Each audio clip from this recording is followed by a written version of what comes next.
नमस्कार दोस्तों, मैं आपके साथ हूँ फिर से आज रहमान सैफ़ी। आज हम पहुँचे हैं यहाँ पर मुकेश वैद्य जी के पास, जो निगम कर्मचारी वर्ग के एक वरिष्ठ नेता माने जाते हैं।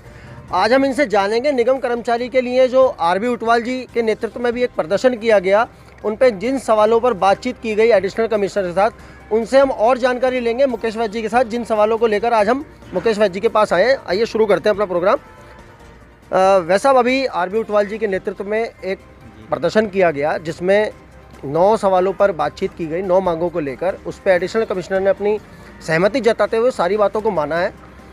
उसमें पहला सवाल था 1998 से लेकर 2017 तक के कर्मचारियों को पक्का किया जाए। ये सवाल हम काफ़ी वर्षों से सुन रहे हैं इस बात को लेकर। अभी तक प्रशासन की तरफ से कोई भी इसके ऊपर कोई भी बात नहीं की जा रही, कोई भी मांग नहीं मानी जा रही, इस बात को नहीं माना जा रहा कि उनको पक्के किया जाए। आपकी तरफ से क्या प्रतिक्रिया आती है कि वो पक्के क्यों नहीं किए जा रहे? देखिए, हमेशा एमसीडी रोना रो रही है कि हमारे पास पैसा नहीं है, जबकि पैसे की एमसीडी के पास कोई कमी नहीं है। एक तो हमारे यहाँ पर कम से कम हर महीने 10-20 कर्मचारी रिटायर्ड होते हैं। 10-20 लोगों की यहाँ पर प्रति महीने डेथ होती है, उनकी पोस्टें खाली होती हैं, जबकि उसमें पक्का करने में कोई दिक्कत नहीं होनी चाहिए, क्योंकि वो हमारे पास ऑलरेडी बजट होता है। उसी बजट में जो जिस कर्मचारी की डेथ हुई है, जो रिटायर्ड हुआ है, वही सैलरी हमें उसकी जगह कच्चा कर्मचारी लगता है, उसको पक्का करना होता है। उसकी सैलरी भी बहुत कम होती है। तो ये बार बार जो पैसे का रोना रोते हैं, ये पैसे का रोना कोई रोना नहीं है, क्योंकि इनके पास दुनिया भर के काम के लिए पैसे हैं। अभी नई शॉपिंग मशीनें खरीद रहे हैं, उसके लिए पैसा है। अभी इन्होंने कूड़े के टब खरीदे हैं, उसके लिए भी पैसा है। अभी निगम पार्षदों को कुछ करोड़ रुपया दे रहे थे, ये उसके लिए भी पैसा है। लेकिन सफाई कर्मचारी के अगर 500-500 रुपये के बोनस के लिए, अभी आपने देखा होगा कि 2 साल का बोनस था, 1.5 का, उसमें से इन्होंने केवल 7,000 से कुछ रुपए कम है वो बोनस कर्मचारियों का दिया। अभी आधा बोनस रुका हुआ। तो केवल कर्मचारी के लिए पैसे नहीं है। हाँ, कर्मचारी के लिए एक चीज़ ज़रूर है कि काम सबसे ज़्यादा सफाई वाले कर्मचारी से चाहिए, जबकि इसमें 20 डिपार्टमेंट चलते हैं। उन 20 डिपार्टमेंटों का कोई पता नहीं है क्या काम करते हैं, कहाँ काम करते हैं, उनकी सैलरी कहाँ बनती है। उनका रोना कभी नहीं रोते, बस केवल सफाई का रोना रुआ रहता है। तो मतलब यही एक आधार है जिसकी वजह से वो पक्के नहीं हो पा रहे? हाँ, यही आधार है, पैसे का रोना बताए थे, जबकि पैसे का उसका कोई मतलब नहीं है। अगर ये 10-10, 20-20 कर्मचारी भी हमारे रिटायर्ड होते हैं, उनकी जगह भी पक्का करते हैं। जो कर्मचारी 20-20 साल से एवजीदार चल रहा है, उसको 200-400 रुपये वेतन महीने के मिलते हैं। आप सब लोग जानते हैं कि कहीं 200-400 रुपये में महीने का पालन पोषण होता, फिर वो 2 दिन यहाँ काम करता, फिर बेचारा कहीं प्राइवेट काम करता। तो 20-20 वर्षों से, 30-30 वर्षों से भी लोग ऐसे हैं जो सब्स्टिट्यूट हैं।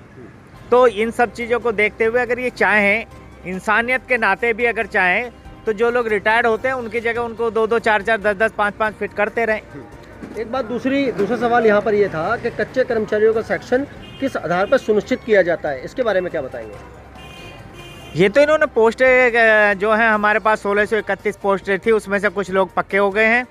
हर 3 महीने के बाद ये उन सैंक्शन को क्रिएट करते हैं, जबकि जब वो 1996 से कंटिन्यू लगे आ रहे हैं, तो इनको रेगुलर कर लेना चाहिए। हर 3 महीने के बाद उनकी सैंक्शन नहीं आनी चाहिए।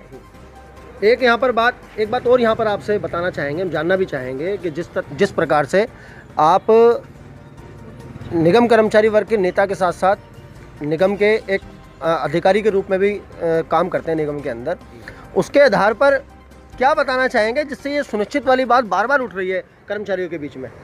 देखो, ये जानबूझ के अधिकारी भ्रमित करते हैं और यूनियनों का पागल बनाते हैं। जब भी यूनियनों की मीटिंग होती है, किसी भी यूनियन की मीटिंग हो, बस उसमें हाँ जी, ठीक है, वहाँ सारी चीज़ें ठीक है होती हैं, और उसके निकलने के बाद इनको पता गई 6 महीने के लिए बात। एक सबसे बड़ी कमी क्या है कि यहाँ पर जो IAS रैंक के अधिकारी हैं, कमिश्नर हैं, एडिशनल कमिश्नर हैं, 6 महीने के बाद उनके ट्रांसफ़र हो जाते हैं। 6 महीने में वो समझ भी नहीं पाते ये सब्स्टिट्यूट क्या है, ये डेली वेजर क्या है, ये एवजीदार क्या है, ये परमानेंट, उनको अभी समझ ही नहीं आता। उनको ABCD का पता नहीं चलता। इतनी देर के बाद वो कमिश्नर यहाँ से बदल जाते हैं, नया कमिश्नर आता, फिर उनको समझाओ, फिर जब तक उनको समझा के उनकी समझ में आता है, फिर वो ट्रांसफ़र हो जाते हैं। तो यहाँ तो यही सिलसिला चलता रहता। अगर कोई डिपार्टमेंटली अधिकारी सही तरीके से उसको समझाए और उस पर काम करे तो कोई काम इतना बड़ा लंबा चौड़ा काम नहीं है, सिस्टम से करा जाए तो। एक बात और यहाँ पर आ रही है हमारे पास, एक सवाल और आ रहा है कि सेवानिवृत्त कर्मचारियों का पैसा एक मुश्त राशि में भुगतान किया जाए, इसके ऊपर क्या बताएंगे? वो तो उनका अधिकार है, हमारा लेकिन कर्मचारी अधिकार है तो अधिकार तो प्रशासन दे नहीं रहा। अधिकार है, उसके लिए मैंने कोर्ट में केस डाला हुआ है और उस पर निगम से जवाब मांगा गया। आज तक अक्टूबर से है और अब फरवरी मार्च शुरू हो गया, 2 बार उस पर हेयरिंग पड़ चुकी है, लेकिन आज तक निगम ने बताया कि जी हमारी पॉलिसी मैटर है। तो कोर्ट ने कहा कि आप अपनी सारी पॉलिसियां हमारी टेबल पर ला कर रखो। तो अभी 4 महीने में तो इनसे इनकी क्या पॉलिसी है, क्या मैटर है, वो इनके टेबल से जज साहब की पर रखा नहीं गया। अब अगली तारीख आ रही है, उस पर देखते हैं क्या कहते हैं।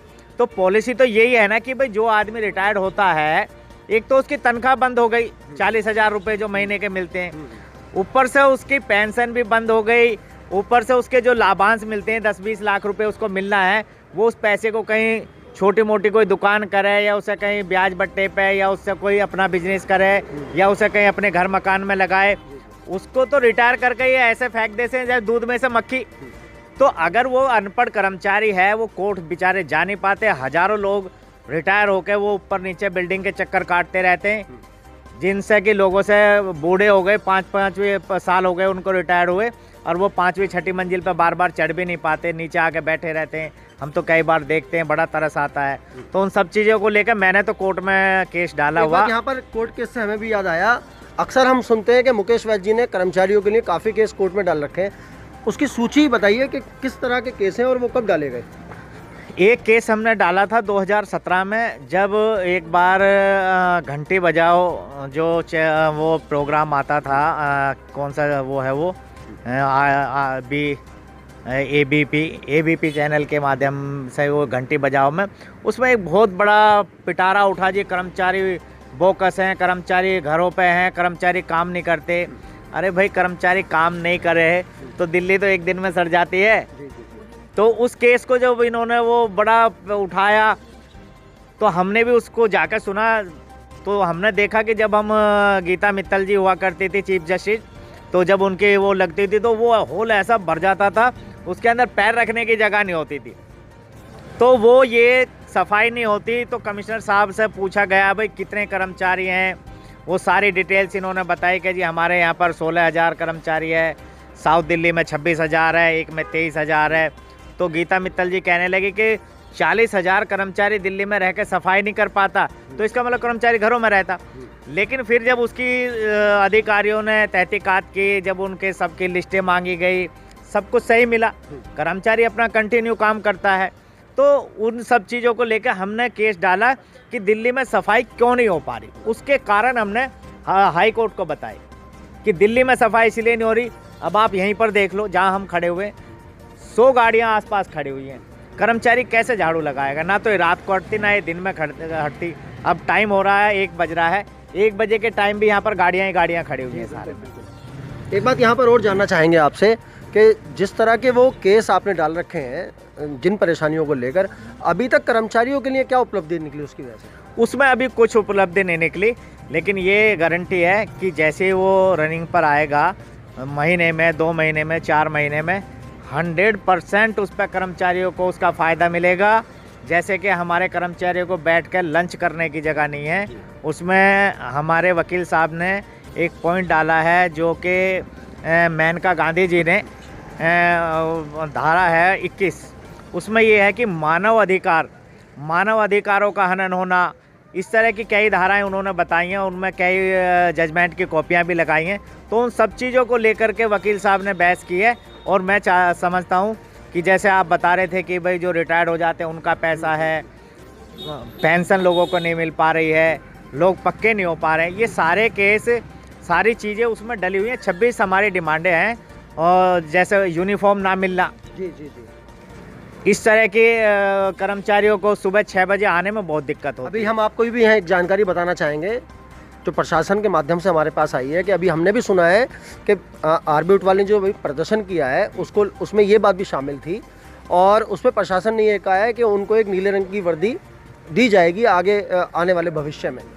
देखो, नीले रंग की वर्दी हो या पीले रंग की वर्दी हो, वर्दी पहनने लायक हो, जिसको कर्मचारी अपने उसके कपड़ा मिले या उसको उसके पैसे मिले, ताकि वो अपनी पसंद से अपनी फिटिंग की वर्दी सिलवा के आए।